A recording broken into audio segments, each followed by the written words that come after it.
નમસ્કાર વિદ્યાર્થી મિત્રો, મારી યુટ્યુબ ચેનલ સંજય પટેલમાં આપ સૌનું હાર્દિક સ્વાગત છે.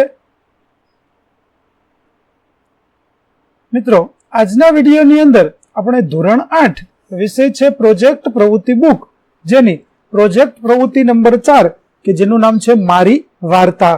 આ પ્રોજેક્ટ પ્રવૃત્તિની આજે આપણે સમજૂતી મેળવવાના છીએ. વિદ્યાર્થી મિત્રો, જો તમે મારી ચેનલમાં નવા હોય તો મારી ચેનલને જરૂરથી સબસ્ક્રાઇબ કરો. વિડીયો સારો લાગે તો લાઈક કરો, શેર કરો અને બેલ નોટિફિકેશન ઓન કરો, જેથી મારા આગળના નવા વિડીયો પણ આપને મળતા રહે. તેમજ વિદ્યાર્થી મિત્રો, આ પ્રોજેક્ટ પ્રવૃત્તિની પીડીએફ જોવા માટે પ્લે સ્ટોરમાંથી અમારી એપ્લિકેશન વિશ્વગુરુ STD 1-12 ગુજરાતી ડાઉનલોડ કરી તમારા મોબાઈલમાં ઇન્સ્ટોલ કરો, જેમાં તમે બિલકુલ ફ્રીમાં પીડીએફ જોઈ શકશો. જે તમે શરૂ કરશો તો તમને આ પ્રકારે જોવા મળશે, જેમાં પ્રોજેક્ટ પ્રવૃત્તિની અંદર તમે જશો એટલે તમને ધોરણ બતાવશે, ધોરણ પસંદ કરશો એટલે તમને વિષય બતાવશે, પ્રોજેક્ટ બુક બતાવશે, જેમાં પ્રોજેક્ટ બુક ઉપર ક્લિક કરશો એટલે તમને પ્રોજેક્ટના નામ બતાવશે, જેમાં વિડીયો ઉપર ક્લિક કરશો તો તમને વિડીયો જોવા મળશે અને પીડીએફ ઉપર ક્લિક કરશો તો તમને પીડીએફ જોવા મળશે. તો આશા રાખું છું અમારી એપ્લિકેશન આપ સૌને ગમશે. જરૂર ડાઉનલોડ કરજો, જે એકદમ ફ્રી છે, કોઈ પણ પ્રકારનો ચાર્જ નથી વિદ્યાર્થી મિત્રો, તો જરૂર ડાઉનલોડ કરજો. તો ચાલો મિત્રો, હવે આપણે શરૂ કરીએ પ્રોજેક્ટ પ્રવૃત્તિ નંબર 4.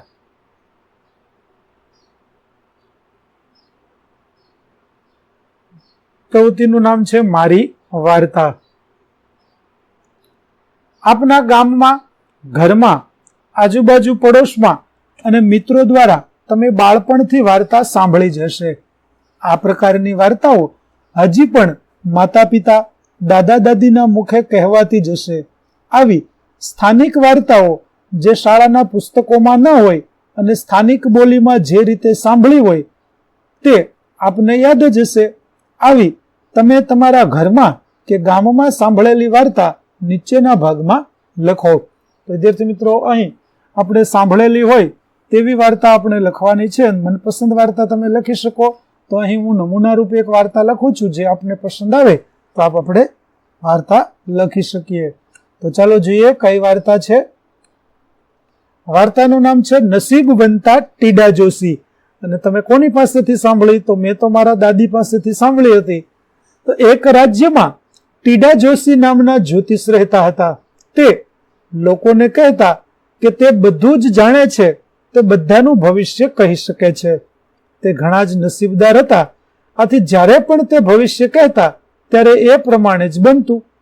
રાજ્યના રાજાએ એમના વિશે સાંભળ્યું. રાજાએ ટીડા જોશીને એમના વિશ્વાસુ સેવક તરીકે મહેલમાં રહેવા બોલાવ્યા. રાજાએ એમને સારો પગાર પણ આપ્યો. એક દિવસ રાજા એમની સાથે ટીડા જોશીને રાજ્યના લોકોને મળવા લઈ ગયા. તેઓ એક ખેડૂતના ઘરે જમવા ગયા. ખેડૂતની પત્ની રોટલા બનાવતી હતી. ટીડા જોશીએ ગણ્યું કે કેટલી વખત રોટલા ટીપાય છે, એટલે કે કેટલી વખત ટપ ટપ થયું તે ઉપરથી તેણે ગણ્યું. એટલે તેઓ જાણી શક્યા કે કેટલા રોટલા બન્યા છે. ત્યાર પછી આગળ શું બને છે? તો રાજાએ ટીડા જોશીની પરીક્ષા લેવાનું નક્કી કર્યું. રાજાએ ટીડા જોશીને પૂછ્યું કે કેટલા રોટલા બન્યા છે? તો ટીડા જોશીએ તરત જ જવાબ આપ્યો કે 13 રોટલા બન્યા છે, કારણ કે એમણે ગણ્યું હતું કે કેટલી વખત ટપ ટપ થયું. રાજાએ ખાતરી કરી અને ઘણા ખુશ થયા કે ટીડા જોશી સાચા હતા. રાજાએ એમને સારું ઇનામ આપ્યું. ટીડા જોશી રાજાના મહેલમાં રહીને મજા કરતા હતા. એક દિવસ રાજાનો હાર ચોરાઈ ગયો. મહેલના માણસોએ આખા મહેલમાં શોધખોળ કરી પણ હાર ન મળ્યો. રાજાએ ટીડા જોશીને હાર ક્યાં છે તે જણાવવા કહ્યું. ટીડા જોશીએ એક દિવસનો સમય માંગ્યો. ટીડા જોશી ઘણા ગભરાઈ ગયા, કારણ કે એ જાણતા નહોતા કે હાર ક્યાં છે અને જૂઠું બોલવા માટે રાજા સજા કરશે એવા ડરથી તેઓ રાતે ઊંઘી પણ ન શક્યા. તેઓ બબડવા માંડ્યા, નીંદરડી નીંદરડી આવ. આવી રીતે મહેલમાં નીંદરડી નામની એક સ્ત્રી હતી અને એણે જ હારની ચોરી કરી હતી. ટીડા જોશી તો ઊંઘમાં ને નીંદર કહેતા હતા, ઊંઘને નીંદર કહેતા હતા, પણ તે સ્ત્રી સમજી કે ટીડા જોશી જાણી ગયા છે કે એણે જ હાર ચોર્યો છે. તે ટીડા જોશી પાસે આવી અને એમને હાર આપી દીધો. તે માફી માંગવા લાગી. ટીડા જોશી તો માની જ ન શક્યા કે એમના આવા સારા નસીબ છે. એમણે રાજાને હાર આપ્યો રાજા ઘણા ખુશ થઈ ગયા અને તેમને સોના મહોરો આપી. એક દિવસ રાજા અને ટીડા જોશી ફરવા નીકળ્યા હતા. રાજાએ એક તીડું ઝડપી લીધું અને એમની મુઠ્ઠીમાં મૂકી દીધું. એમણે ટીડા જોશીને પૂછ્યું કે એમની મુઠ્ઠીમાં શું છે. હવે ટીડા જોશી સમજી ગયા કે એમના જુઠ્ઠાણાનો અંત આવી ગયો છે. રાજાની મુઠ્ઠીમાં શું છે તે કેવી રીતે ખબર પડે? એમણે રાજાને સાચી વાત કહી દેવાનું નક્કી કર્યું. તેઓ ગાવા લાગ્યા, ટપ ટપ કરતા 13 જ ગણ્યા, નીંદરડીએ આપ્યો હાર, કાં રાજા તું ટીડાને માર. આમ કહી તેઓ એમ કહેવા માંગતા હતા કે નસીબના જોરે જ એમનું જુઠ્ઠાણું ચાલ્યું છે, તો રાજાએ ટીડાને એટલે કે એમને ન મારવા જોઈએ.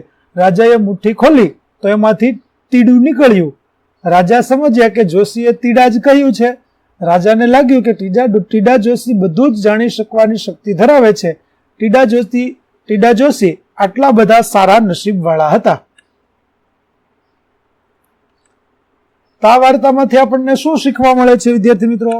તો શીખવા મળે છે કે કોઈ પણ પરિસ્થિતિમાં ધીરજ રાખીને નિર્ણય લેવાથી આપણને ચોક્કસ સફળતા મળે છે. ઘણી વખત નસીબ પર આધાર રાખવાથી આપણી વાત સાચી પણ પડતી હોય છે. વિદ્યાર્થી મિત્રો, અહીં આપણી પ્રોજેક્ટ પ્રવૃત્તિ બુકનો પ્રોજેક્ટ નંબર 4 છે તે પૂરો થાય છે. આગળના પ્રોજેક્ટનો વિડીયો મેળવવા માટે અમારી ચેનલને જરૂરથી સબસ્ક્રાઇબ કરો. તેમજ પીડીએફ જોવા માટે પ્લે સ્ટોરમાંથી અમારી એપ્લિકેશન વિશ્વગુરુ STD 1-12 ગુજરાતી ડાઉનલોડ કરો, જેમાં આપને ધોરણ 8 તમામ વિષયના સ્વાધ્યાય સોલ્યુશન, સ્વાધ્યાય પોથી સોલ્યુશનના વિડીયો તેમજ પીડીએફો મળી રહેશે, જે એકદમ ફ્રી છે, કોઈ પણ પ્રકારનો ચાર્જ નથી. ફરી મળીશું નવા વિડીયો સાથે. ત્યાં સુધી આવજો.